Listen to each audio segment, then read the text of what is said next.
Hepinize merhabalar dostlar, hoş geldiniz. Yepyeni bir canlı yayınla daha karşınızdayız. Yine gündemden haberler var, Dünya Kupası'ndan haberler var, Real Madrid'den haberler var.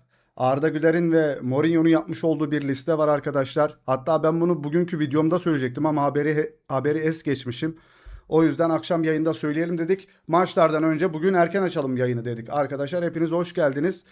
YouTube'da da sanırım ya herkes millet tatilde mi acaba bilmiyorum da böyle bir hafif düşme de var arkadaşlar. Yayında mıyız? Evet, yayında mıyız? Yayındayız herhalde ya. Dur bakayım bir. Evet. Ali Bey hoş geldiniz. Evet evet, tam canlı yayında bir sorun oldu zannettim de bir sorun yazı geldi ama herhangi bir sorun yoktur umarım. Evet, gündemimiz oldukça yoğun arkadaşlar. Güzel haberlerimiz var. Hepsini sunacağız. Keyifli bir sohbet olsun. Sizler de like atıp abone olarak bizlere destek olabilirsiniz. Süper chatlerinizi de bekliyoruz arkadaşlar. Desteklerinizi de bekliyoruz tabii ki de. Ben şöyle haberlerle başlayayım. Sizler de dinleyin. Arkanızda yaslanın arkadaşlar. Birlikte yorumlayalım hem de sohbet edelim. Evinizden birisi gibi kabul edin beni. Büyük maç bu akşam arkadaşlar. Bir saniye, kaçtaydı maç? Evet. Bu akşam bu gece 11'de arkadaşlar 23.00'da Brezilya Norveç maçı var. İzlemeyi isterdim ama maç izlediğim zaman videolarım aksıyor. O yüzden maçın ara ara izlerim. O sırada videomu çeker editlerim, bilmiyorum arkadaşlar. O şekilde yapacağım. Güzel bir maç var. İzlemenizi tavsiye ederiz tabii ki de, ben de izleyeceğim. Sadık Bey aleykümselam. Hoş geldiniz, hoş geldiniz. Evet, güzel bir maç bekliyor. Erling Haaland mı, Vinicius Junior mu? Endrick, Ødegaard, Casemiro. Bakalım hangi takım kazanacak? Ben Norveç'in bu arada turu geçeceğini düşünüyorum. Bu maç izlemeden olmaz Salih. Bu ve yarınki maç efsane olacak. Hoş bulduk. Keyifli bir yayın olsun inşallah inşallah. Hoş geldiniz dostlar. Evet, like'larımızı da desteklerimizi de unutmayalım arkadaşlar. Evet. Amerika'nın da bu arada inanılmaz bir karar verildi. Balagun'un kırmızı kartı arkadaşlar iptal oldu. Nasıl iptal oldu ona da geleceğiz birazdan. Ben de Norveç'i tutuyorum ya, bilmiyorum. Norveç bana daha tatlı geliyor. Takım olarak, ülke olarak daha güzel. Tabii Brezilya'yı severiz. Ronaldinho'dan ötürü severiz ama sevmediğimiz tipler de var Brezilya'da. Yapacak bir şey yok. Christian Pulisic Balogun'un Belçika maçında oynama hakkına sahip olduğunu sadece antrenman servisinde öğrenmiş olduğunu söylüyor. Balogun'un Balogun'un çok mutlu olduğunu da ekliyor arkadaşlar. Ya inanılmaz bir haber ya. Bu bildiğiniz yani böyle bir şey olamaz bence. Ve bu yaptığı faal en azından en az 3 maç bu arada ceza yiyeceği bir hareket. FIFA Folarin Balogun'a ertelenmiş bir maçlık yasak verdi. Bir maçlık bu arada. Ve cezası bu maçtan sonra başlıyor. Çok garip. Bu da onu Amerika Birleşik Devletleri'nin Belçika ile Dünya Kupası maçında oynayabilir hale getiriyor. Amerika Birleşik Devletleri Futbol Federasyonu bu konuda itiraz gerekçesi olmadığı bildirildikten sonra karara itiraz etmedi. Ancak FIFA bunun yerine madde 27 kapsamındaki yetkilerini kullandı. Kırmızı kart Balogun'un kaydında kalmaya devam ediyor ancak ceza erteleniyor. Cristiano Ronaldo da turnuvadan önce aynı muameleyi gördü ve bu sayede Portekiz'in açılış Dünya Kupası maçlarında oynayabildi. Ama o niye oynayabildi? Bak, haberin bu kısmını bilmiyordum mesela ben. Ronaldo da oynamış. Vallahi bilmiyorum arkadaşlar, ne diyorsunuz ya? Nasıl ertelenebiliyor abi? Böyle bir erteleme şeyi mi var ya kartın? Kart yediysen zaten kart bu yüzden var arkadaşlar. Önemli bir maçı kaçırmamak için var. Ona göre dikkatli oynaman gereken bir şey yani, anladınız mı? Şaka gibi Melih Demirel'e de yapılsaydı gibi. Tolga abi hoş geldin. Hoş geldin Tolga Bey. Tolga Bey hoş geldiniz. İyi yayınlar, teşekkürler. Garip. Vallahi bilmiyorum sizlerin yorumları nedir arkadaşlar bu konu hakkında. Ama bence devam eden bir turnuvada kartı yediysen anlık olarak devam eden bir turnuva ve bu kartın ertelenmemesi gerekiyor. Yani maça göre mi şey yapıyoruz olayları? Garip geliyor bana. Bernardo Silva Real Madrid'de başarılı olacağını düşünmüyorum ancak Arda Güler'in ilk 11'de oynatacağını da düşünmüyorum. Vallahi ben bugün söyledim ya, sabah paylaştığım, öğlen paylaştığım videomda söyledim. Arda Güler anlık olarak Bernardo Silva'dan daha üstün bir oyuncudur. Bunu söylediğim için de orada beni eleştirenler falan da vardı. İşte umurumda değil arkadaşlar. E, Yani Bunu göremeyen bir adamla ben zaten bir futbol konuşamam zaten. Adam yorumunu yazabilir. Bir sürü göbekli dayılar falan da yorum yapıyor. Orada çayı böyle göbeğine koyup yorum yapan dayılar da var yorumlarda. Önemli değil. Yapsınlar abi. Hani bir şeyler yazsınlar. Beni etkilemiyor artık. Hani bende böyle bağışıklık oluştu bu konuda. Yani Arda Güler'in geçen sene kırdığı rekorlara bakın. Manchester City'yi de elediler mesela. Arda o maçta inanılmaz şeyler yaptı Manchester City maçında. Mesela Bernardo Silva ne yaptı? Bernardo Silva Dünya Kupası'nda ne yaptı? Tamam Arda da bir şey yapamadı da. Arda en azından son maçta ya Arda'yı Portekiz'e koyun. Portekiz milli takımına koyun. Bernardo Silva'yı Türkiye'ye bir getirin bakalım. Böyle bakacaksınız olaya bence. Bakıyorsan yani bir şeyleri karşılaştırıyorsan gelsin burada bakalım. Arda'ya bir de orada bakalım. Yani burada pas attı adam Kerem, Barış Alper falan filan fistanlar. Orada pas attın adam Ronaldo, Vitinha, Neves, Bruno Fernandes falan. Rafael Leao falan. Ya bunu göremeyecek kadar şey garipsen adam orada kadroya giremiyor mesela o Portekiz'de. Arda'yı götür şimdi o Portekiz'e oynar. Vallahi oynar. Arda Bruno Fernandes yerinde olsa minimum 4 asisti vardı. Evet, Ronaldo'yu bile makinalaştırırdı bence Arda. Ya işte konuşuyoruz abi. Yazıyorlar arkadaşlar. Ben onlara şöyle bir isim ya adam şey diyor mesela. Siz Paraguay'ı sevmiyorsunuz. Size iyi koydu Paraguay. Ulan bu sen Türkçe konuşuyorsun. Türkçe yazıyorsun bunu. Sana da koydu o zaman yani anladın mı? Adam bunu yazıyor ya. Ben bu adama hani ne diyebilirim ki? Bu adam zaten bir defa Türk değil mesela. Türkçe konuşuyor ama adam Türk değil arkadaşlar. Paraguay size koydu. Ulan Türkçe yazma o zaman. Başka dilde konuş benimle. Garip. Yani diyeceğim odur ki Arda Güler Bernardo Silva'dan anlık olarak çok iyi bir futbolcudur. Arda Güler'in yedeği olur bence. Bernardo Silva bana kalırsa ama Mourinho'nun işte Portekizli bir oyuncu kendisi. Hoca Portekizli. Arda'yı benimser mi, kabullenir mi bilmiyoruz ama şöyle bir liste var ona geleceğiz birazdan. Beyaz Saray, Balogun'un kırmızı kart cezasının ertelenmesi için FIFA ile doğrudan iletişime geçti. Ben Jakobs'un haberi arkadaşlar. Balogun, Balogun'un kırmızı kartının ertelenmesi için Beyaz Saray'dan Infantino'ya direkt telefon gitti arkadaşlar. Beyaz Saray arıyor Infantino'yu, FIFA başkanını. Kardeşim o kartı bir erteleyelim diyor. Öyle bir haber gidiyor. Valla Hulusi Candemir'e katılıyorum. Yani gördüğüm en garip takım ve takım oyuncuları olabilirler. Paraguay takımı asla yani Paraguay'ın hocası şöyle gibi. Şöyle gözümde canlanan şey şu. Arteta ve Simeone yan yana gelmişler. Bu takımı yönetiyorlar gibi yani. Çok kötü bir futbol. Hem kendileri futbol oynamıyorlar hem de karşıdaki takıma futbol oynattırmıyorlar. Bir tane Dünya Kupası 4 yılda bir geliyor. Bırakın da futbolu izleyelim ya. Vallahi bilmiyorum. Like attım anketi 91. gerçek beğeni 25. Arda Güler'i bizim kendi milletimiz çok eleştiriyor. Evet, ben hiçbir yabancının Arda Güler'i böyle yerden yere vurduğunu görmedim arkadaşlar. Kenan'ı da vuruyorlar bu arada. Kenan Yıldız'ı da bizim diğer aslanımızı da yerden yere vuruyorlar arkadaşlar. Ya bu çocuklar da ya şunların cevabını verdiler zaten de. Bak Ballon d'Or'u bile alsa bu iki oyuncu bu aramızdaki İrlandalılar diyorsunuz ya onları mutlu edemezsin arkadaşlar. Onlar hala kendileri gibi bu insanlar da sizi bizi beni de Arda'yı Kenan'ı da seni beni de ya seni beni de çürük görüyor arkadaşlar. Halbuki kendisi çürük bir insan. Hamam böceği diyorum ben onlara. Donald Trump büyük adaletsizliği düzelttiği için FIFA'ya teşekkür ederiz diyor. Adaletsizlik. 2004'teki Yunanistan gibiler. Onlar da harambol oynuyordu değil mi? O 2004'ü o kadar yok aklımda ama şampiyon olduklarını biliyorum. Ronaldo'nun ilk turnuvası olduğunu hatırlıyorum. Cristiano Ronaldo'nun. 2004 Yunanistan bu Paraguay'ın yanında Brezilya kalır. Yani Paraguay daha kötüydü değil mi? Daha kötü yani. Bu adaletsizlik net. Abi şu evet doğru söylüyor. Doğukan hoş geldin bu arada. Balogun'un yaptığı faulü gördünüz mü? Adamın ayağı döndü böyle bildiğin kırılmadığına dua etsin o oyuncu. En az 5 maç yazıyorum ben o faale. 5 maç. 5 maç yazarım o faale. Abi Aşil ya. Aşil tendon ya. Bitti. Koptuğu anda bittin abi. Bak çaprazın kopar yine oynarsın. Çapraz da çok önemli de çapraz bağ kopması. Ayağın kırılsın falan önemli değil. Ama adam Aşil'i kopartabilirdi bak o basışla. Aynen, herkes kafasına göre ertelesin. Ya bu bildiğin göz göre göre arkadaşlar bir şeyler dönüyor yani burada. Yani bu Dünya Kupası'nda göz göre göre bir şeyler dönüyor ve herkesin içinde birbirine teşekkür falan ediyorlar. Ve şöyle teşekkür ediyor. Bu büyük adaletsizliği düzelttiği için.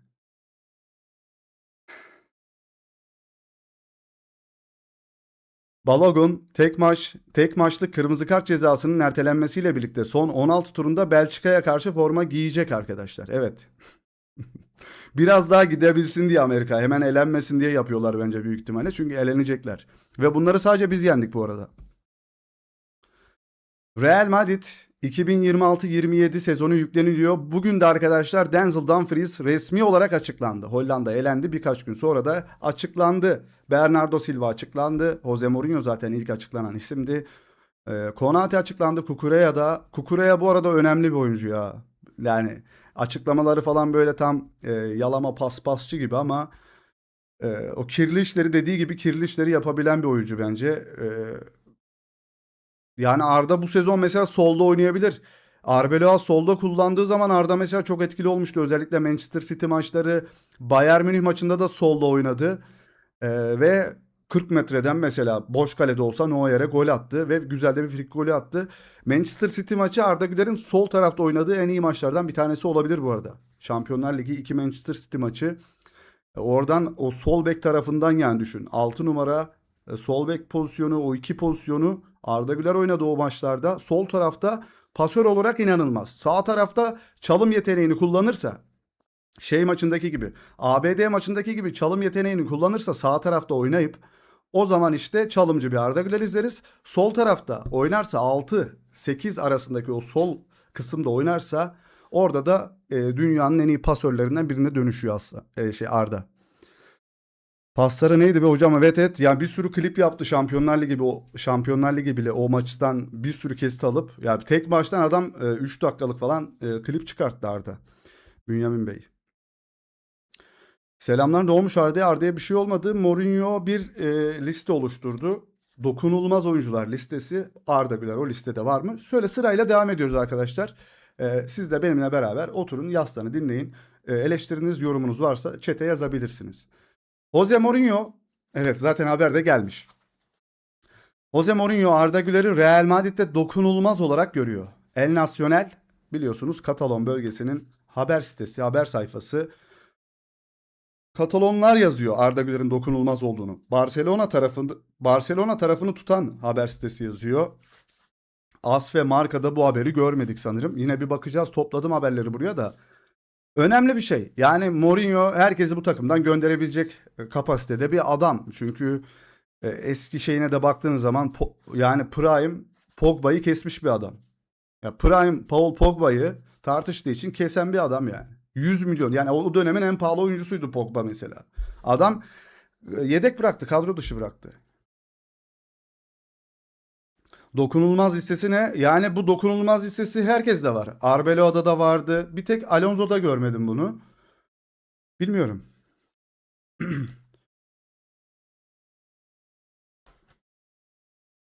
Salih, Arda'nın serbest 10 numara olması lazım ki iki tarafa da gitmesi lazım. Sağda çalım, solda şut, mükemmel pasta, ortada oyun kurması lazım. Ya şimdi Emre Bey, ben bunu şu şekilde yorumluyorum. Ee, Arda Güler'in nerede oynamaması gerektiğini çözmek istiyorsa Mourinho Avustralya maçını izlemesi gerekiyor. Arda sağ tarafta yok oldu. Arda sağ tarafta oynayamaz. Şeyde Paraguay maçında 10 numara pozisyonunda oynadı Arda. Ama arkasında Hakan gibi de bir şey vardı. Nasıl diyeyim? Oyuna hükmetmeye çalışan kendisi gibi bir oyuncu daha vardı. Ki asla hükmedemedi ikisi de o maçta da oyuna. O maçta da olmadı. Yani iki tane 10 numara kullanırsan da olmaz. Real Madrid'de son maç ve en zorlu maçımız bizim aslında. En güçlü rakibimiz diyeceğimiz. Ki aslında Paraguay'da güçlü bir rakip de, defans olarak çok güçlü. Çok, yani o kelimeyi söylesem bile ya şuraya chat'e yazacağım şimdi. ÇİRKF. ÇİRKF bir takım olduğu için çözemedik de orayı. Amerika maçını izlerse Real Madrid'de de Arda'yı o pozisyonda oynatırsa, yani 10 numara pozisyonu ama bir tane daha Arda Güler olmayacak takımda. Bir tane de Arda Güler olduğu zaman, yani bir tane de Arda Güler dedim, Hakan Çalhanoğlu, Arda Güler farklı oyuncular da ama benzer yönleri de var. Mesela Hakan Çalhanoğlu da çok iyi uzun paslar falan atar.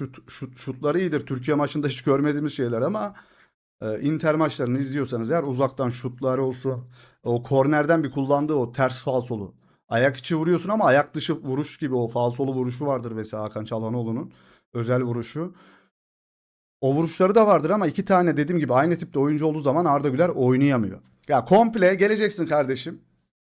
Al bu anahtar senin, bu takımı yönet dediğin zaman bir şeyler yapıyor bu çocuk. Ya abi benim en çok korktuğum adam nerede o? Şu adamın içinden iki üç kere geçti mesela Arda. Ve inanılmaz bir hızlı bir adam bu.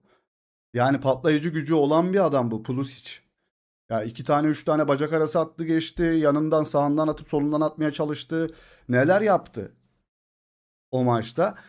Yani o özgürlüğü Arda'ya tanıdığınız zaman her şeyi yapabiliyor arkadaşlar. O sihrini konuşturabiliyor. Ama işte ben Bellingham'ı 10 numaraya koyayım, İşte Arda'yı 6'ya koysam, işte Arda'yı sağ tarafa atsam dediğiniz anda Arda bitiyor arkadaşlar. Yani bunu Real Madrid maçlarında da ben çoğu kez gördüm de çok eleştirmedim. Çünkü Real Madrid falan benim umurumda değil. Biz bu çocukların arkasında durmaya geldik zaten buraya. Yani Türkiye maçında eleştiririm ben. Milli takımda eleştiririm. Burası bizim yuvamız, yani milli takım bizim kalbimiz, ciğerimiz yani. Arda da öyle. Genç çocuklar da öyle, bu genç futbolcular. Ama milli takımda bir kötü bir şey olduğu zaman ben eleştiririm. Ama Real Madrid kötü olduğu zaman hey hey hey hey, bir dakika Arda çok kötü, hemen takımdan kovulsun dediğim anda tamam. Kötü olduğu zaman kötü olduğunu da söylemek gerekiyor ama beni İspanya'dan izleyen de var arkadaşlar. Dediğim gibi 7-8 tane dile altyazılı çevrili bu videolar, yayınlar. Bak yayın bile 7 dile çevrili. Ki videolar İngilizce dublajlı olarak yayınlanıyor. Videolarımız İngilizce, bak orada ayarlara gir. Dublajlı olarak izleyebilirsin. Dublaj var videolarımızda. Şimdi ben olan Türk bile eleştiriyor, bu adamın ne işi var diyebilir burada. Ama milli takım olduğu zaman eleştiririm arkadaşlar. Yani beni tanımıyorsanız eğer ben böyle biriyim. Ben o çocukları gurbette eleştirmem. Aslında eleştirmem onlar için faydalı olur. Çünkü eksik yönünü de söylemek gerekiyor. Ki söylediğim zamanlar da oldu. Ama böyle alıp lan alın bunu buradan atın değil mesela. Yapıcı bir eleştiri gerekiyor orada. Yani anlamışsınızdır umarım benim bu konuda. Geçiyorum burayı. Evet, dokunulmaz listesine birazdan geleceğiz ve başka hangi oyuncular var o listede ona da bakacağız. Yani Mourinho herkesi kovardan devam edelim. Hani herkesi bu takımdan gönderebilir, yedek işte kadro dışı bırakabilir. Ama vazgeçemeyeceği 4-5 tane oyuncu var arkadaşlar. O listeyi de birazdan söyleyeceğiz. Son dakika Real Madrid'in La Liga'daki açılış maçı Real Sociedad'a karşı Ağustos'un sonuna erteleniyor. Neden erteleniyor arkadaşlar? Ona da hemen bir göz atalım şöyle. Normalde daha erken başlayacaktı ama Dünya Kupası'ndan ötürü. Bu kulübün Dünya Kupası yarı finallerinde en az bir oyuncusunun bulunmasından kaynaklanıyor. AS gazetesi yazıyor. Doğum günümüze yakınken başlayacak arkadaşlar. 19 Ağustos bizim doğum günümüz. Büyük ihtimalle de o sıralarda La Liga başlamış olacak. Umarım doğum günümüzle beraber hem kanalımız hem Real Madrid hem Arda Güler'e hem Kenan Yıldız'a güzel bir sezon dileyelim biz şimdiden. Sakatlık kaza bela olmasın sezon öncesinde. Şu an ailesi yurt dışındalardı dün. Bugün Türkiye'ye döndüler. Ee, Türkiye'nin Ege bölgesinde bir yerde tatildeler arkadaşlar. Arda'nın tam olarak nerede olduğunu bilmiyorum ama o da ailesinin yanındadır büyük ihtimalle. Ege'de bir yerdeler. Biraz daha dinlenip ondan sonra yeni sezona başlayacaklar. Spider-Man'de izlemiş oluruz. Spider-Man. Kenan eski formunu bu yıl yakalar umarım. World Cup'tan sonra kötü giderse toplanması çok zor. Katılıyorum. Aral Şimşir'e üzüldüm bugün. Takip edemeyeceğiz. Aral Şimşir Trabzon'la anlaşmış. Trabzonspor'la. Can Uzun Galatasaray haberleri var. Yani bu gençleri Avrupa'dan getirmeyelim ya. Ege ise vallahi abla Fethiye diyeyim ben sana. Fethiye Muğla tarafı. Çünkü annesini, ablasını, Ümit abi babasını, bütün sülalesini takip ettiğim için nereye gittiklerini görüyorum, takip ediyorum yani. Evet, La Liga'daki ilk maçımız. Real Madrid ve Arda Güler'in ilk maçı erteleniyor. Ağustos'un sonuna kadar, Ağustos'un sonuna doğru başlıyor. Real Madrid için yeni sezon ilk maç Real Sociedad'la. Jose Mourinho, Bellingham'ı 4-2-3-1 sisteminde 10 numara pozisyonunda Kullanmayı planlıyor. As gazetesi yazıyor. Dünya Kupası'ndan bu kadar erken elenirseniz bu adam da 10 numaralı formayı giyip 10 numarayla orada gol atıp asist yaparsa maçın oyuncusu ödülünü alırsa böyle olur. Elenmeyecektiniz Ardacığım. Oynayacaktınız. Gerekiyorsa işte kaşınız patlayacaktı. İşte hepsine söylüyorum, Arda'ya demiyorum. Hepsine. Uğurcan aç karnına gitmeyecektin. O golleri yemeyecektin. Tok karnına gidecektin abi. Cayır cayır gol yedin sen de ya. İlk şutta gol yenir mi ya? Kalemize gelen ilk şutların hepsi gol oldu. Tok karnına, bundan sonra tok karnına gidiyorsun maçlara. Barış Alper. Ya bu kadar formsuz bir adam olamaz ya. Kerem Aktürkoğlu yok. Adam gelmiş, bedeni var ama kendi nerede bilmiyorum yani. Garip bir Montella niye var? Delireceğim şimdi. Yine aklıma geldi. En başa döneceğim ya. Uğurcan gol yeme ASMR. Allah Allah. Bellingham sahaya da bıraksa 10 numara oynayacaktı zaten, bir önem. Çok doğru. Ya şu adamın sadece fiziğine bakıyorlar. Bak fiziğine bakıyor. O evet, yapılı bir adam. O İngiltere milli takımı 10 numara. İngiliz adam. O Real Madrid. Borussia Dortmund'dan gelmiş. Hı, tamam. Evet. Ya böyle direkt. Ya beni Kerem'in yerine koy. Bugün de yazdım. Bir tane shorts videosu paylaştım. Böyle freestyler hareketleri yaptım. Futbolla ilgili bir shorts videosu attım. İzlemediyseniz gidin bakın. Orada da dedim ya. Ya beni forvete biri yazmış, sen Kerem yerine sen forvete koy, seni koysaydık şu an Fas'la Dünya Kupası'nda oynuyorduk. Fas'la karşılaşıyorduk dedi. Vallahi dursan dedim bir iki top kafama çarpar girerdi. Kafam büyük. Bir iki tane kafama çarpar girerdi belki dedim yani. Dizine değil kimliğine bakıyor hocam. İngiliz kimlik 150 milyon euro yapıyor. Manchester City'nin yeni orta sahasına ödediği para en büyük kanıt. Güzel hareketler yapmışsın hocam. Teşekkürler Bünyamin hocam. Yapıyoruz bir şeyler. Biraz kilo aldık, onu veremiyoruz. Yaş 34'e geldik. Kilo gitmiyor, anlamadım ya. Vallahi kilo gitmiyor. Bellingham 10 numaraymış kısacası arkadaşlar. Sıkıntı başlıyor. Arda Güler 6 mı oynar? Ama onunla ilgili bir kadro da var. Kadroyu da size bir dizilim yapmışlar. Onu göstereceğim. Hakan vermez Arda'ya 10 numarayı. Hakan 10 numarayı bırak artık, hani git kankam. Zaten o hiçbir ya arkadaşlar. Hakan bak çok iyi bir oyuncu. Inter'de izle, inanılmaz bir oyuncu ama ben milli takımda ne yaptı ya? Aklınıza gelen böyle inanılmaz oynadığı bir maç var mı Hakan Çalhanoğlu'nun? İnanılmaz böyle. Ana falan. Mesela ben Arda Güler'in ABD maçını söyleyebilirim direkt. İnanılmaz oynadı mesela. Bir tane maç söyle bana, susacağım. Hani öpeceğim elini, tam devam. Başka bir yere geçeceğim. Bir tane maç söyle bana. Aklına gelen var mı böyle? Ya bir maç hani böyle hafızana kazınır böyle. Euro'da çok güzel bir golü vardı şeyin sol taraftan değil mi? Ben maçın genelinden bahsediyorum. Komple bir maçı nasıl oynadı? Böyle iyi oynadığı, bize bir maç kazandırdı. Çekya maçında gol atmıştı Euro 2024. Evet, yan fileye girdi topu diyor. Ben komple böyle bize böyle bir maçı böyle domine ettiği bir şey gördünüz mü? Hakan 4 yıl sonra çağrılmaz. Zaten kendisi de dedi belki son Dünya Kupası, son Dünya Kupam falan dedi de. Son bir Euro oynar bence, ondan sonra gider herhalde. Inter'deki gibi maçı çevirmiyor, ağırlığı olmadı hiç. İşte ben de diyorum ya, yok hani belki ben mi hatırlamıyorum diyeceğim, size sordum, sizde de yok. Yani benim aklımda yok. Mesela Arda'nın var mı başka böyle bir maçı? Var mı mesela ABD maçı gibi bir maçı var mı? Geliyor mu aklınıza hemen? Aa şu maç var lan direkt. Belki Arda'nın da yoktur. Çünkü ben hep dedim bunu. Milli takımda biz takım olmayı, kimya uyuşumu yok. Takım olmayı beceremiyoruz.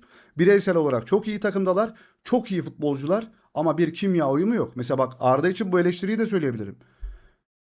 Macaristan, Gürcistan, ama domine ettiği bir maç yok bak. Mesela Arda'nın domine ettiği maç ABD maçıdır mesela. Ben Hakan'ın ne de Kenan'ın bugüne kadar kendi kulüplerinde oynadıkları gibi oynadıklarını görmedim. Hem Hakan hem Kenan değil mi? Kenan'ın bir maçta iki gol attığı maç var. Bir maçta iki tane gol attıydı. Belki o maç diyebilirim. Gürcistan.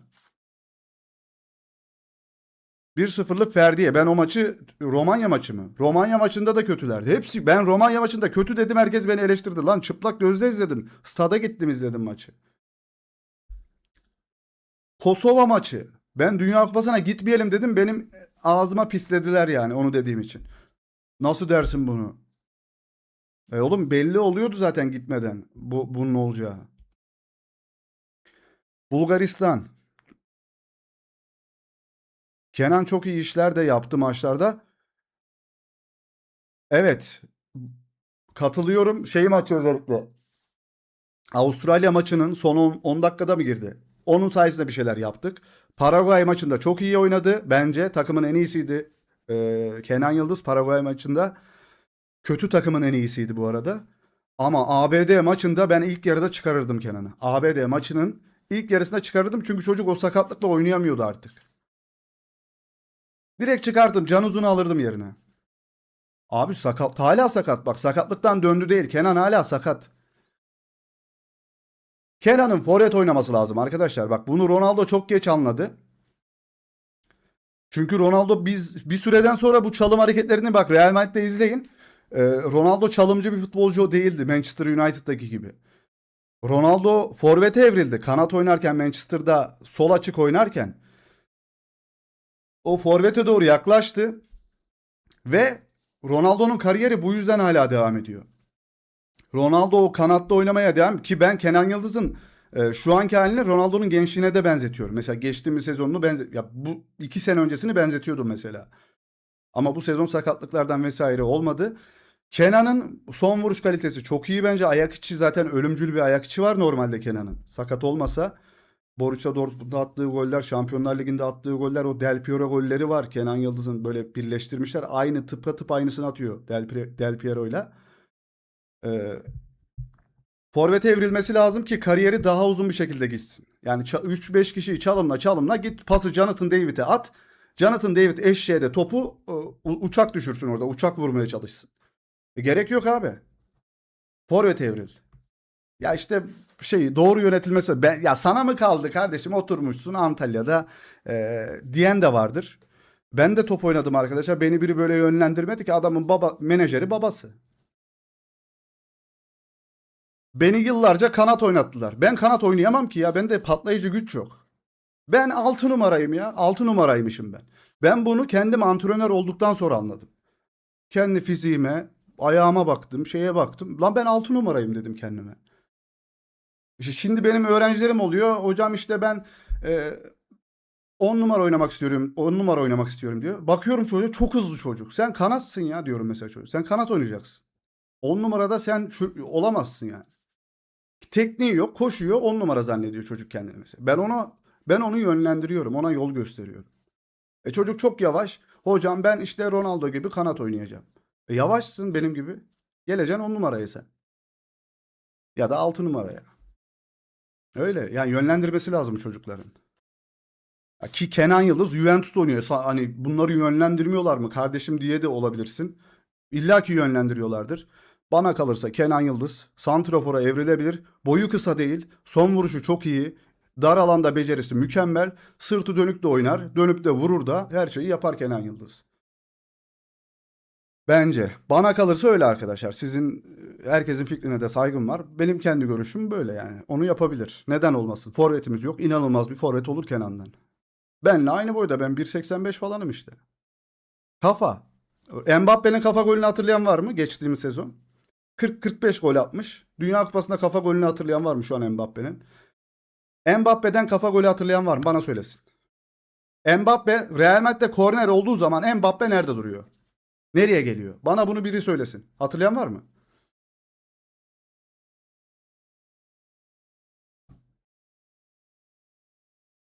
Mbappe'nin kafa golünü hatırlayan var yani öyle mi? Heh. Arda'dan pas. Arda kafa golü attı evet. Dean Huijsen kafayla indiriyor. Arda kafayla vuruyor. Ben hatırlıyorum her şeyi. Olympiakos. Bir tane mi kafa golü var? 45 gol atmış. Bir tane kafa golü var. Forvet olmak sadece kafayla olmuyor demek.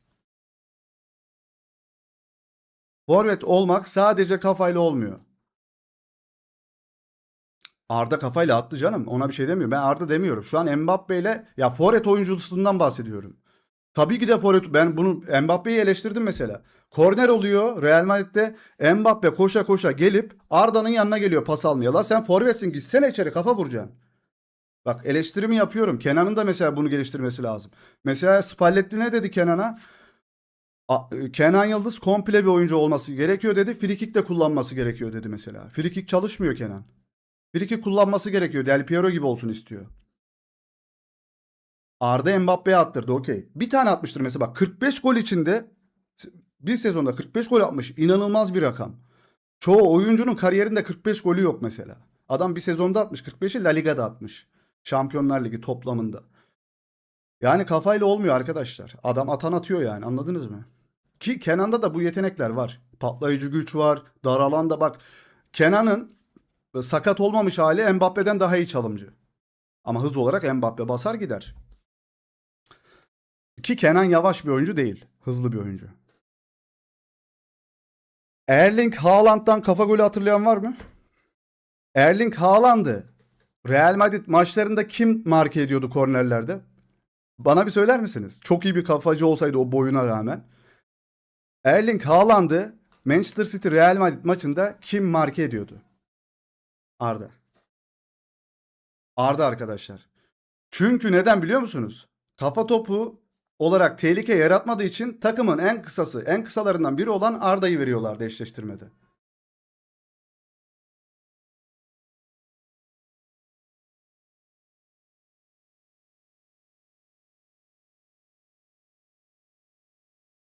Evet, evet.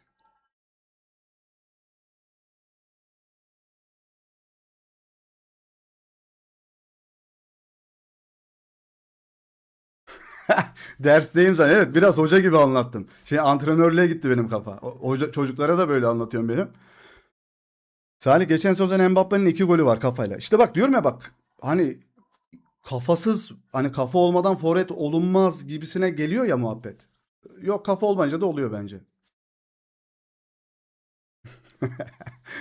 Cansınız ya. Neyse, bahsettik yani bunlardan. Ronaldo 103 golü var kafayla. Mesela Ronaldo'nun zaten zıplaması bir basketbolcudan daha üstte bir şey. O insanlık dışı zaten onun zıplaması. Ali Baba, like atsan eline mi yapışır? Evet, like atalım arkadaşlar ya. Ronaldo'nun 130'un üstünde ya. Fazladır ya. Ronaldo çok fazla kafa golü atıyor ya. Evet, Ronaldo diz sakatlığından sonra içeri geçti. Çalımı bırakıp bitiriciliğini konuşturdu bak. Kenan Yıldız aynı şekilde diz sakatlığı yaşadı ve çok genç yaşında yaşadı bunu. Acilen forvete evrilmesi gerekiyor. La oğlum, Juventus zaten babanın çiftliği gibi. Ne desen yaparlar orada. Gir oğlum şu forvete bak. Beni duyuyorsan Kenan. Duymuyorsundur, bizi burada zaten 113 kişi izliyor yani. Biz inanılmaz e, Türkiye'ye böyle yön veren bir kanal değiliz. Yani buradaki 107 kişiyiz biz burada. Benle beraber 108 işte. Ama öyle olmuyor.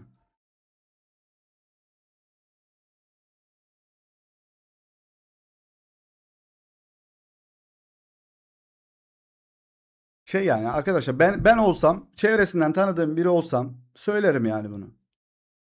Yine diyebilir. Sana ne kardeşim, ben çalım atabiliyorum, gidebiliyorum falan der. Genç olduğu için, ama biraz yaş aldıkça anlar bunu. Evet, çift forvette de güzel olur. Salih, geçen sezon Haaland 9 kafa golü atmış. Kaç gol atmış Haaland? Güzel sayı bu arada, kötü değil 9. Ama inanılmaz böyle kafacı bir adam değildir Haaland'da. O boyuna rağmen öyle bir şey olsa yani onu kim tutar biliyor musun? Rüdiger tutar, Tchouaméni tutar, Asensio tutar Haaland'ı o maçta. Niye Arda tutuyor? Arda Güler için kritik karar neymiş? Hocam çok yavaş ilerledik zaten. Biraz hızlandıracağım buradan sonra. Çok fazla detaylara girdim. Arda Güler Mourinho'nun dokunulmaz oyuncular listesine girmiş. Kritik karar bu. Daha da devam edeceğiz bu habere. Diğer oyuncuları kimmiş? Onu söylemedik henüz.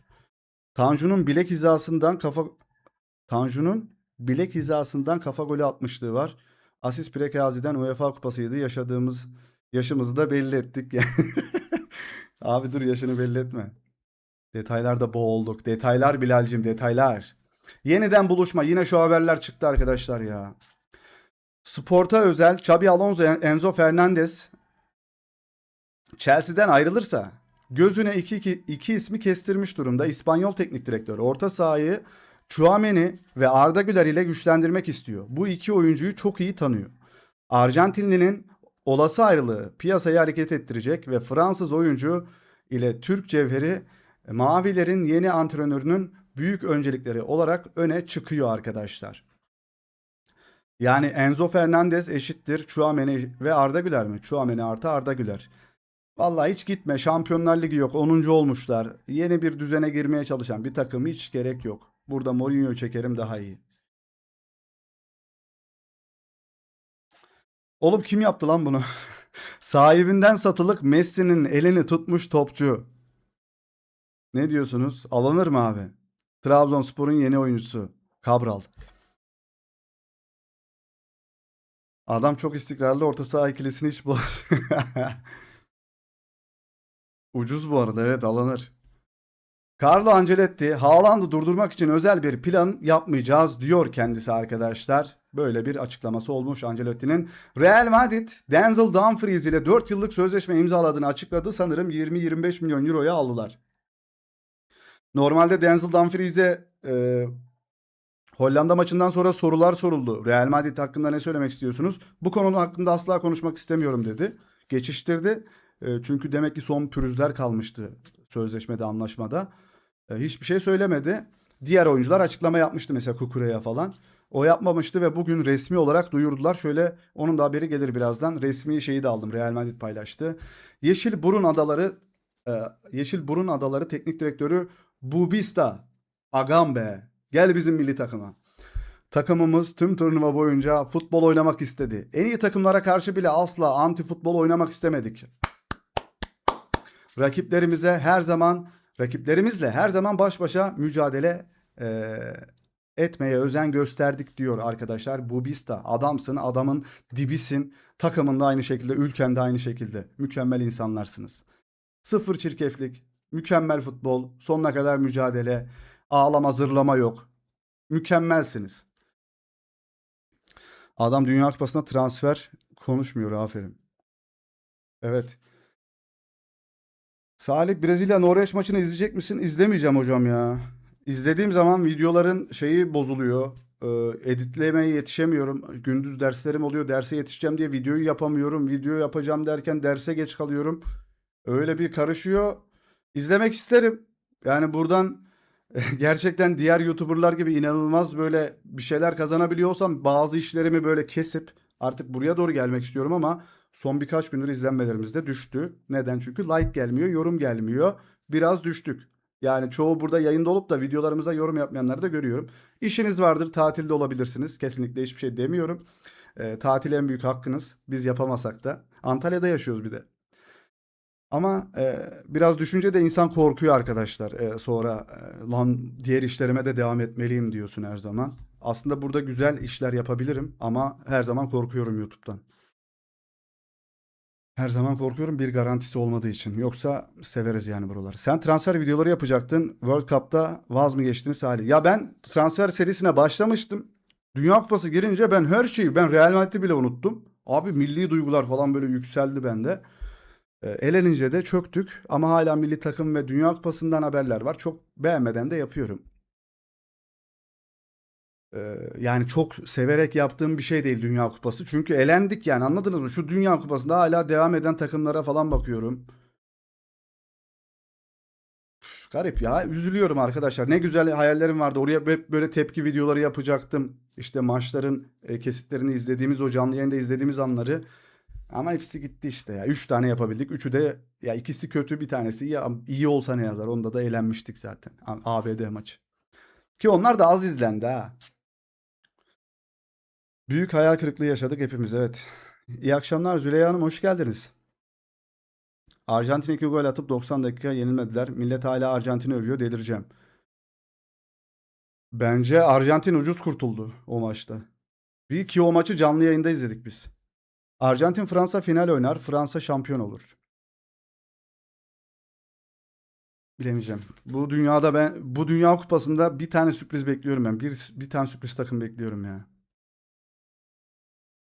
Ben şahsen elimden geldiğince destek olmaya çalışıyorum abim. Başarılı olacaksın, şüphem yok. Tolga abi sağ olasın valla. Hala mesela bir şeyler biriktirip hala bak biriktiriyorum abi. Bir yere gittiğim yok. Denizi bile şöyle yapıyorum. Denize gidiyoruz mesela. Denize gideceğim. Öğrencimle dersim var mesela. Konyaaltı sahilinde ders yapıyorum. Oradan da öğrenciyle beraber denize girip öyle geliyoruz mesela. Denize gitmeye bile vaktim yok yani, aslında o kadar yoğun çalışıyorum. Öyle.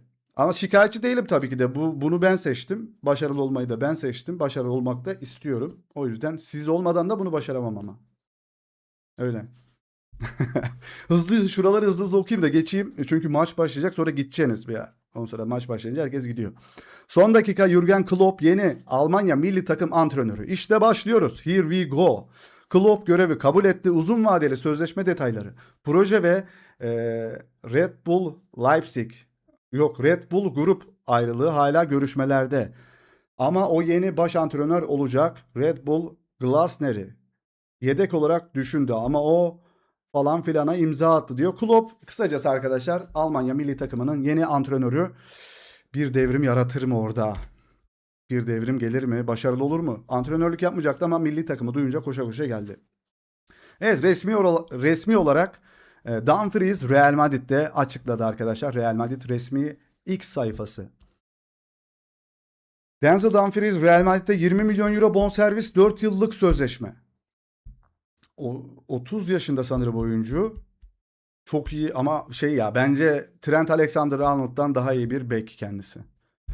Jose Mourinho'nun kadrosunda dokunulmaz olarak gördüğü 4 futbolcu. El Nacional yapmış ama bu haberi, onu da söyleyelim. Katalon bölgesi.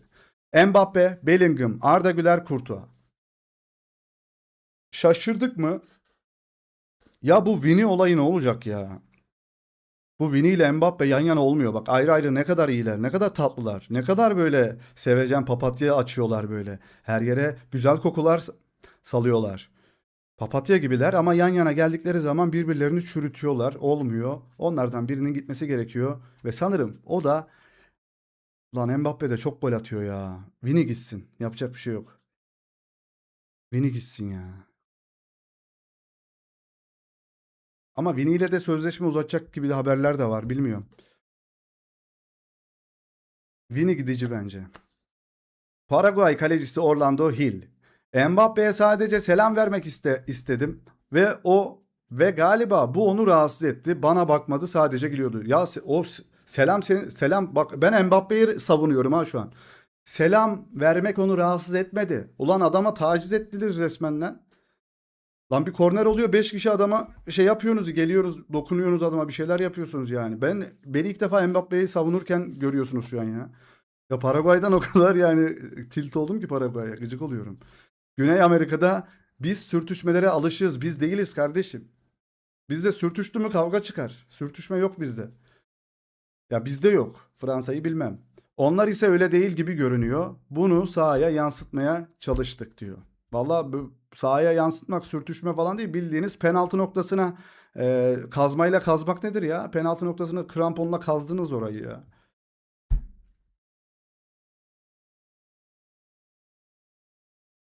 Vini gitsin Kenan gelsin gördüm orada ama Kenan Yıldız'ın bu Dünya Kupası performansıyla imkansız. Vini şu an daha iyi Dünya Kupası'nda. Normalde bunu da söylemem. Hep Kenan'ı savundum bu konuda ama Dünya Kupası'nda şu an çok iyi gidiyor Vini. Paraguay Teknik Direktörü Gustavo Alfaro, Ballon d'Or ve Dünya Kupası tarihinin en çok gol atan oyuncusu olmak için savaşan oyuncularla karşılaştık. Bizim takımımızda anne ve babalarını tanımamış oyuncular var. Ya kardeşim bu nasıl bir şey ya? Annesini babasını tanımıyorlar. Belli oluyor zaten. Kalecimiz Hill'in en son ne zaman maaş aldığını biliyor musunuz? Biliyorum, 7 aydır maaş alamıyor senin kalecin. Kızının hayatını kurtarmak için kıyafetlerini satmak zorunda kaldığını biliyor musunuz? Evet biliyorum. Kaleci eldivenine kadar sattığını da biliyorum. Amatör bir kaleci eldiveniyle çıkıyor maça. Onu da biliyorum. Hangi takım onun gibi bir kaleciyi istemez? Her takım ister. Dünya Kupası'nın en iyi iki kalecisinden bir tanesi. Birincisi Wozniak, ikincisi Orlando Hill'dir. Ama karakter de önemlidir kardeşim. Kaleci çok bir şey yapmadı da. Mesela Mbappe selam vermedi diye topu sırtına fırlattı mesela, o da, anladın mı? Chelsea Teknik Direktörü Xabi Alonso Tchouaméni Arda Güler'i hedeflemek istiyor. Bu haberi söyledik. Buna benzer bir haber ve başka bir yer daha yapmış bu haberi arkadaşlar. Ya şu fotoğrafın korkunçluğuna bakar mısınız? Aman diyeyim. Bir de yedekten giriyor ha. Yok. Yok yok. 2026 FIFA Dünya Kupası'nda Real Madrid'li oyuncular parlıyor. Mbappe 8 gole katkı, Vinicius 5 gole katkı, Brahim 4 gole katkı, Bellingham 3, Arda 2. Arda nasıl 2 lan? Bir tane gol attı sadece. Asist yaptı mı Arda? Bir golün asistini Can Uzun. Ötekini kim yaptı? Arda 2 mi? Değil ya. Diğer golü kim attı lan bizim? Barış Alper'in büllüğüne çarptı. Yok, asist yok. Bence bir. Bence bir Arda bir, Dumfries 2, Kukureya 2, Chouameni 1. Arda'da bir. Yanlış yazmışlar. Top geçer adam geçmez. Orlando Hill. Eğer savunma eğer savunma asistini yaptı. Evet. Eğer savunma oyununa alışık değilsen ne yapabiliriz? Paraguay böyle bir takım, sert bir takımız. Fiziksel gücü üst seviyede bir takımız. Sahada da gücümüzü ilk andan itibaren hissettirdik. Top geçer adam geçmez dediğimiz gibi biz böyle bir takımız. İzlemek istemiyoruz sizin gibi bir takımı. Kimseye futbolu oynatmıyorsunuz. Kendiniz de oynamıyorsunuz zaten. Kaan dönen topu attı diğerinde de. Evet, o asist sayılmıyor herhalde. Mbappe Paraguay futbol oynamaya gelmedi. Biz ise futbolun nasıl oynandığını gösterdik. Bize saldırmaya çalıştılar ama onları kendi silahıyla vuran biz olduk. Bize git derlerse biz de onlara aynısını deriz diyor. Gustavo Alfaro'dan açıklama var. Devrimler tabandan veya tavandan yapılır. Paraguay'da biz bu devrimi tavandan, yani milli takımdan yaptık ki dipteki sorunlar için motivasyonumuz olsun. Baba ne diyorsun ya? Siyasal bir konuşma olmuş burada sanki. Evet, o liseye de falan şu Galarza özellikle bir bu, iki tane 4 numara var ya o şeye benzeyen. Dev var ya, Keloğlan'daki dev, ona benzeyen. Bu Galarza, bunlar kötü çocuklar bunlar. Bize gol atan da buydu zaten.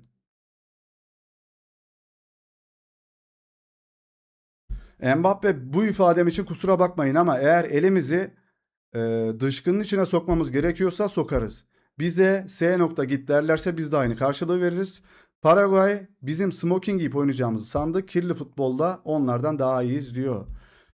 Alfaro, Fransa'nın maçları genellikle 60 dakikada bitiyordu. Bize karşı bunu yapamadılar. Penaltıyla gol atabildiler diyor. Ya övündüğünüz şeyler falan filan. Gidin ya.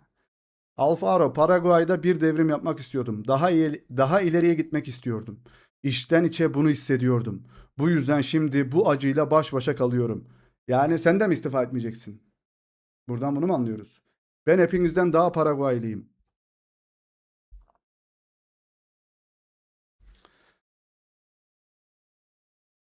Saat hırsızı.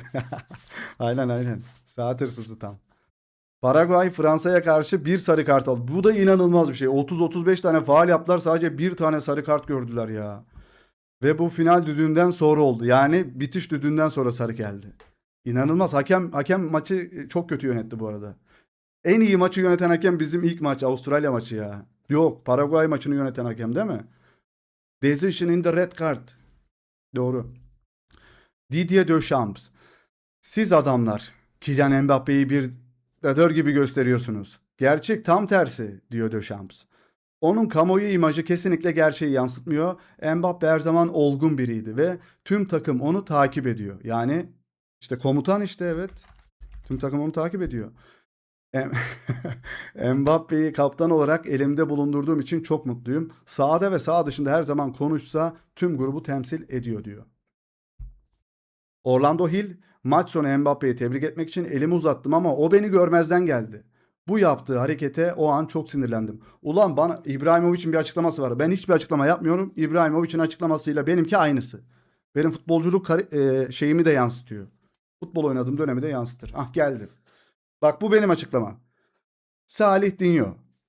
Eğer bu gece oynasaydım 4 veya 5 tane kırmızı kart görürdüm. İnsanların beni kışkırtmaya çalışmasından hoşlanmıyorum. Ben gerçek oyunu oynuyorum. Ama Fransa sakinliğini gösterdi. Rahat kaldılar. Onlar bir gülümseme verdiler ve bu yanıt vermenin en iyi yolu. Gülümse ve onların oyunlarına düşme diyor. Ben düşerdim. Evet, Mbappe'yi korumaları için 2 tane oyuncu görevlendirmiş. Takımın en cüsselilerini onu da söylüyor. Komutan. May Komutan. Didier Deschamps yedek kulübesindeki en iyi iri 2 oyuncuma maçın sonunda Mbappe'yi korumalarını söyledim diyor. Ne oldu lan? Kaplumbağa kendini koruyamıyor mu? He? Şerki. Mbappe az bile söylemiş. Ben ellerimizi gerekirse pisliğe bulaştırırız demezdim. Direkt dalardım o pisliğe. Yani böyle atlardım diyor. BOK'nin içine. Ryan Cherki Paraguay'ın 30 faul yapıp sarı kart görmeden geçebileceğini bilmiyordum diyor. Kaplumbağa kabuğuna çekildi.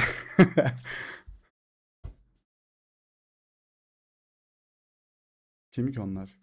Evet, şu var arkadaşlar. Şunu ben sabahki videomda da gösterdim. Size de bir şey yapalım mı? Bir saniye. X. Bunu nasıl kaydıracağım? Ha? Şöyle yapayım beraber bakalım. Evet, Jose Mourinho'nun yeni sezonda düşündüğü şu anki anlık transferlerle yapılmış kadro, sadece Bastoni yok burada normalde. Mbappe forvet, Arda Güler burada yapabilir mi eskisi gibi bilmiyorum. Türkiye maçında burada. Ama burada şöyle. Arda Güler dörtlü orta sahanın en sağında, sağ açıkta oynarsa sıkıntı. Ama arkasında bir 2 3 oyuncu olacaksa, yani kanat forvet oynayacaksa olabilir. Bak, kanat forvet oynayacaksa, yani bir 2 3, ya bu adamlar orta saha görmeyin burada. Bunlar kanat forvet. Yani şurada düşünün. Ceza sahasına yakın düşün. Üçlü forvet oynatacaksan Arda burada yapar. Çünkü Ancelotti döneminde burada 7 şutta 7 gol attıydı Arda. Ama o eski çevikliği de yok şu an. Şu fiziki olarak güçlü ama çevikliği düşük. 10 numara Bellingham'ı koymuşlar. Bernardo Silva, Valverde. Bu orta saha çok kırılgan olur Bernardo'yla. Buraya Tchouaméni'yi koydum ben. Bence Bernardo Silva hamle oyuncusu olur. Vini burada, Mbappe burada. Mbappe bak mesela Fransa'da serbest oynuyor ve bence iyi oynuyor. Bence iyi oynuyor. Mesela Mbappe sola çok gidiyor Fransa'da ve solda iyi götürüyor topu. Burada ne oluyor? Bu ikisi böyle, yani Vini'yi sırtına almış. Bazen Vini sırtına Mbappe'yi almış. Bazen Mbappe Vini'yi sırtına almış. İkisi sağ tarafta duruyorlar böyle. Forvet yok takımda. Ya bu ikisi olmuyor işte yan yana. Problem şurası arkadaşlar. Bu ikisinin, şu iki, Mbappe ve Vinicius'un sola kayması. İkisinin de solda durması. Forvetsiz oynanıyor yani. Arkada Dumfries arkadaşlar. Yani Trent'in defansif yönü zayıf olduğu için Arda burada ileri çıkarken korkmaz. Ki Arda burada şu an sağ açık değil arkadaşlar. Öyle hayal etmeyin. Yani çok büyük göstermişler oyuncuları. Bunlar normalde kanat forvet. Şu üçlü orta saha var burada.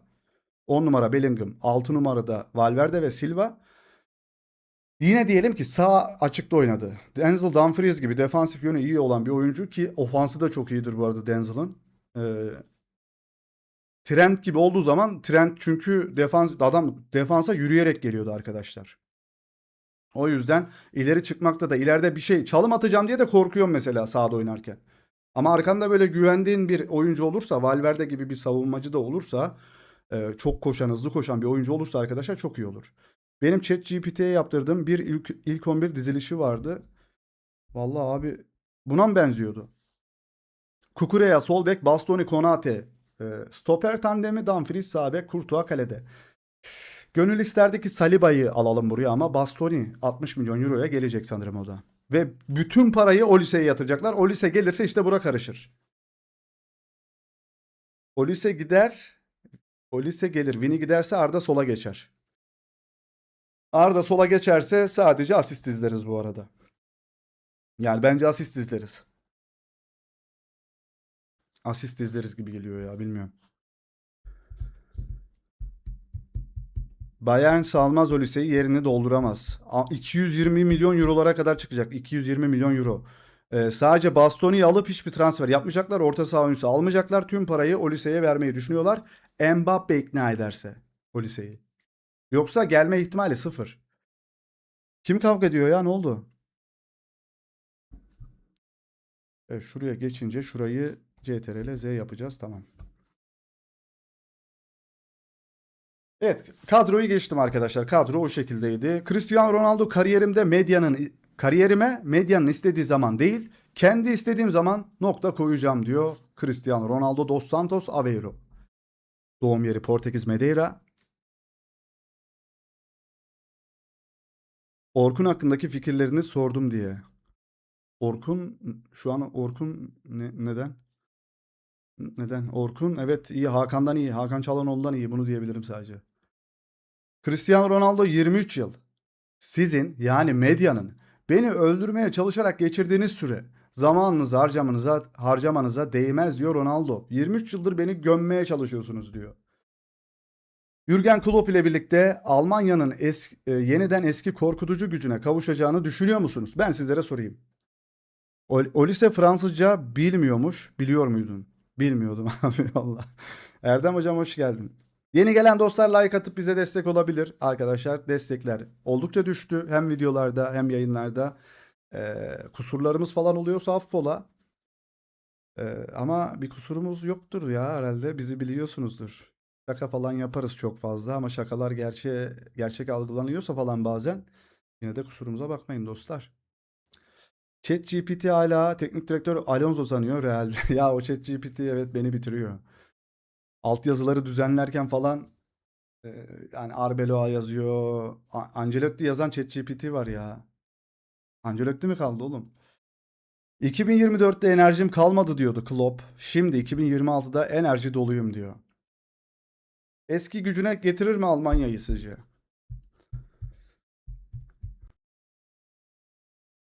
Jose Mourinho, Tchouaméni'nin Real Madrid'de kalıp kalmayacağı konusunda önemli bir söz sahibi olacak. Mourinho, Tchouaméni Fransa milli takımından döndüğü zaman kardeşim kalıyorsun ya da gidiyorsun. Ee, buradaki en büyük paylardan birisi Mourinho'nun olacak. Aa öyle mi? KPSS var ya Salih herkes ders çalışıyordur ondandır biraz düşmesi yayının. Yok hem videolar da biraz böyle şey ya. Yok dönemseldir zaten yayın nasıl diyeyim herkes tatilde falan. Mesela Amerika'dan biz izleyen Çağla Hanım vardı. Türkiye'ye geldiler. Antalya'ya geliyorlar hatta bugün ama buraya değil de Kaş'a gidiyorlar. Ee, mesela onlarla görüşelim dedik de görüşemeyeceğiz. Eşiyle geliyorlar Amerika'dan. Görüşemeyeceğiz. Onlarla normalde bir çay kahve içeriz dedik ama herkes tatilde yani aslında. Herkes dediğim işte durumu iyi olan Amerika'da olan. Aman atın gitsin.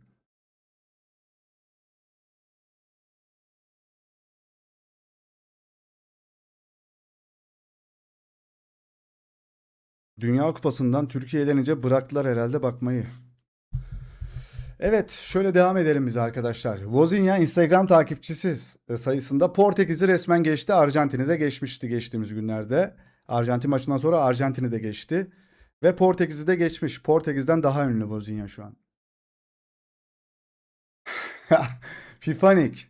Ne diyorsunuz? Fifanik.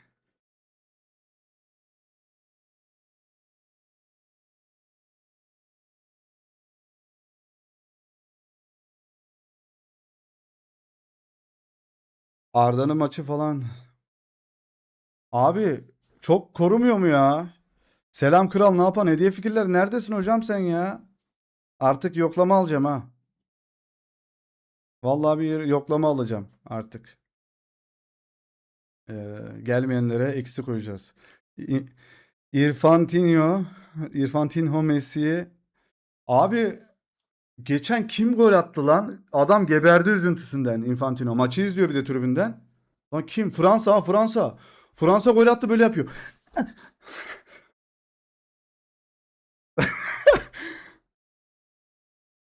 Yani kameraların çektiği aklına geldi. Tam böyle yaptı. Evet. Çok iyi Fransa evet.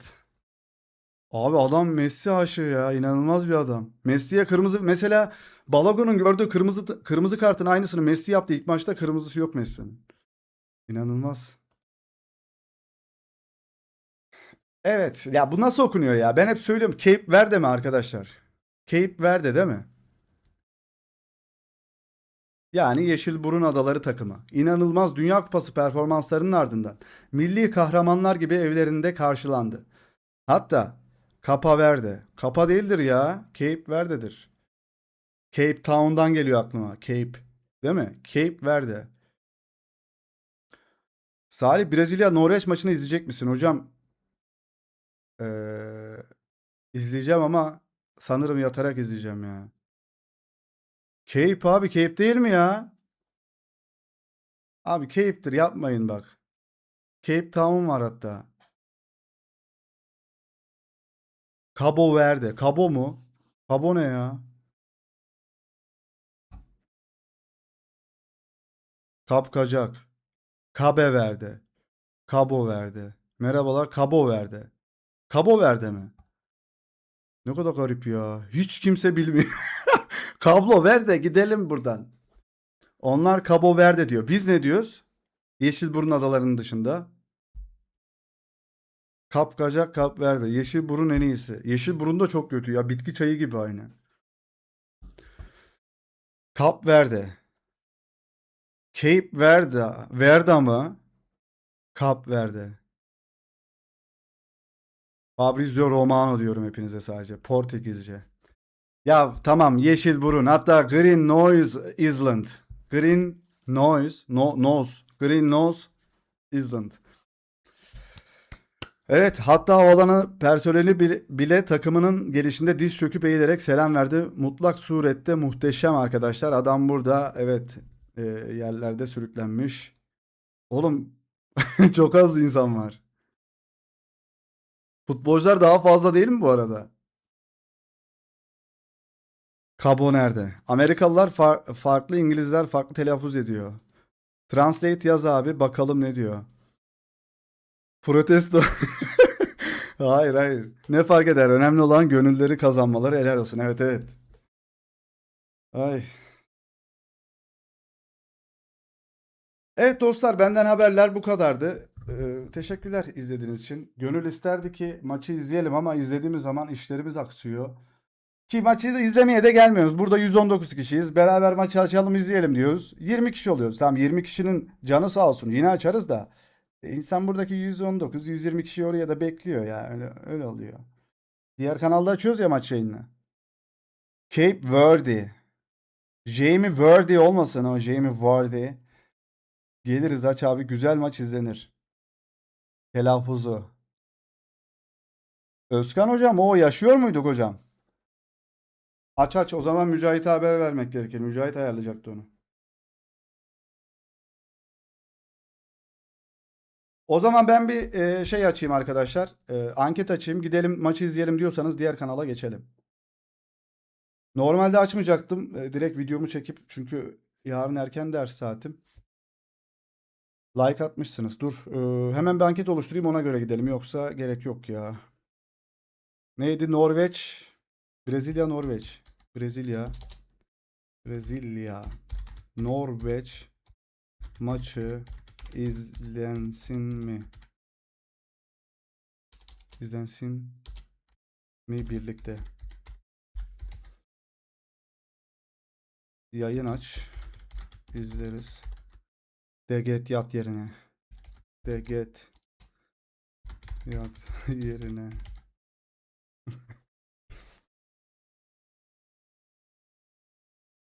Neden bu kanalda değil ya? Burada artık bir daha yayın açmaz. Çünkü bu yayının başlığı değişik, kapağı değişik. Ya burada yayına o anlamsız olur bu yayınla alakalı. İzleyenler bir yazsın. İspanya Portekiz maçı kaçta onu bilmem lazım ya. Bakmadım ona hiç. Burada da göremiyorum. İspanya Portekiz açılır aslında da.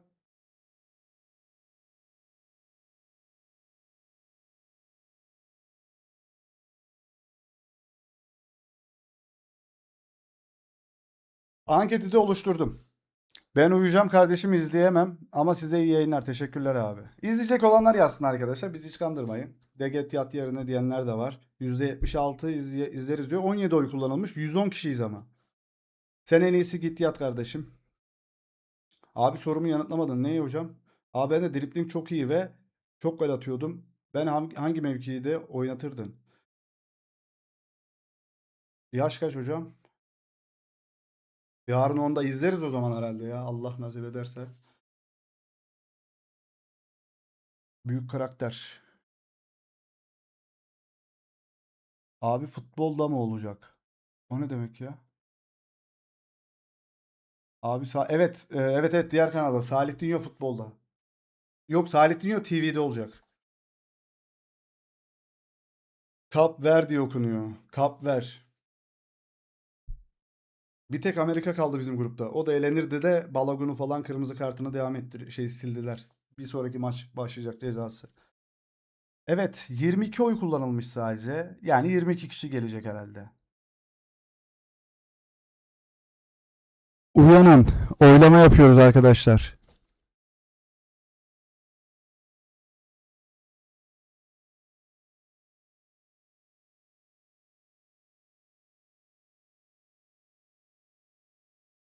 22'de. İzleriz ya herhalde hocam o zaman. Hediye fikirleri. Kanat olurdun ya sen de bence o zaman. Kanat olurdun. Sahte 9. Uyandım harbiden. Uyan hocam. Murat Akan iyi. Oho uyuyarak yayın izliyoruz hocam. Uyan.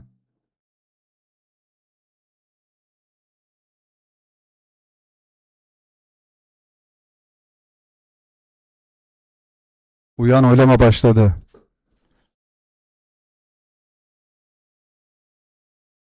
Hız yoktu. Hız yoksa o zaman olmaz hocam. 10 numarasın sen de. Evet 29-30 oy kullanıldı. Beşiktaş'ın Avrupa maçı var yakında. Yeni hocayla dur bir bakalım nasıl oynayacak. Trossard'ı da almışsınız hocam. Hayırlı olsun. İyi topçu ha. Aa bence kağıt ver diye Futbolda kaleci hariç en az koşan mevki stoper mi? Ya stoperin oyun tarzına bağlı. Her şeye gidiyorsa metro muavini gibi. Hurdacı geldi hurdacı. Midtjylland zor kura.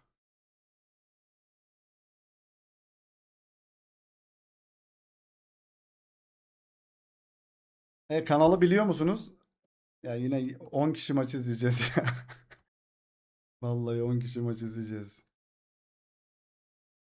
Ben kanalı atayım da açarsak orada oluruz arkadaşlar. Salih Dünya Futbolu atayım ben linkini size. Futbol değil TV lan ne futbolu TV. Ee, Mücahit uyumamışsa eğer bir kapak fotoğrafı bize ayarlarsa izleriz. Olmazsa izlemeyiz herhalde. Böyle ben linki chat'e atayım. Bu kanaldan izleyeceğiz normalde. Maçları buradan izliyoruz. Başka maçları yani bizim dışımız dedim Dünya Kupası işte. Çok mesela final maçını bu kanalda izleriz. Yarı finalleri falan belki. Abi radyoya geç. Cihano bu arada selamun aleyküm aleyküm selam. İlk video açılışta hemen like. Teşekkürler. Evdeki herkes daha 17'yi izliyor. Ben daha 37'yi. 17, 37. O ne? Anlamadım ha. Vallahi anlamadım. Evet, ben gidiyorum o zaman. Ee, Mücahit uyanırsa dizi. Salih yayınlar. Teşekkürler. Aa matematiğin güler yüzü. Merhabalar. Merhabalar, merhabalar. 17 izliyorum. Evdekiler 37. Hangi dizi o ya?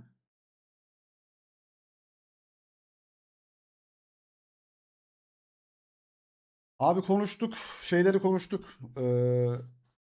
İsim neydi abi? İsmi unuttum ya. Sizin de ismi unuttum vallahi. Hocam özür diliyorum ya. Ya da isim vermek istemiyor olabilirsiniz. Üf sonu yakaladım. Vallahi hocam en baş alıp izleyebilirsiniz. Arda ile ilgili yine konuştuk. Ee, Arda'nın dokunulmazlığı ile ilgili konuştuk. Real Madrid'de Mourinho'nun listesindeymiş. Bakabilirsiniz oradan. Güzel bir yayın oldu. Salih Beşiktaş Avrupa maçlarında da yayın aç. Vallahi olabilir ya bu sezon bakarız. Tüm takımlarımızın Avrupa maçlarında açarız olmadı. Benim bildiğim tek 17 Teoman. Johnson. Teşekkürler teşekkürler hocam. Kolay gelsin size de iyi geceler diliyoruz. Biz de bir belki diğer kanalda şey maçını izleriz dedik. Norveç Brezilya maçını. Ee, Ekip arkadaşımız uyanırsa. Evet o zaman teşekkürler arkadaşlar izlediğiniz için. Yayın açabilirsek açacağız, açamazsak yapacak bir şey yok. Hocam matematiğe başlamak için çok geç mi? Evet bu soruyu cevaplayalım öyle gidelim. Antalya'ya geleceğim. Hocam mutlaka görüşelim ya. Mehmet amcayla görüştük. Arda'nın dedesi geldi buraya. Onunla görüştük. Sizi de bekleriz.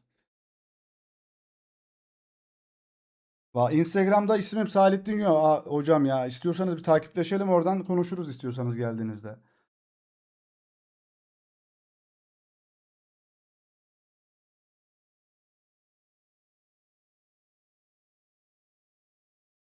Bilim tutuldu.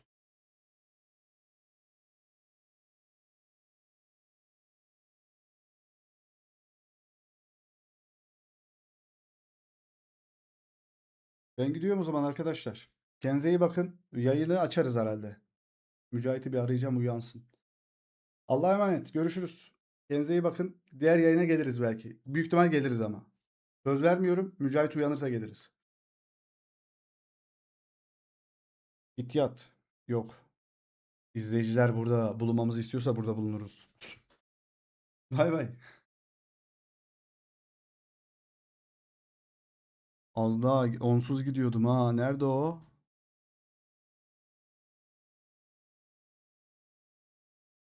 Hediye fikirler teşekkürler. Kesene bereket. Tam da basıyordum ha şey efekti. O zaman sana gelsin efekt. Arda Güler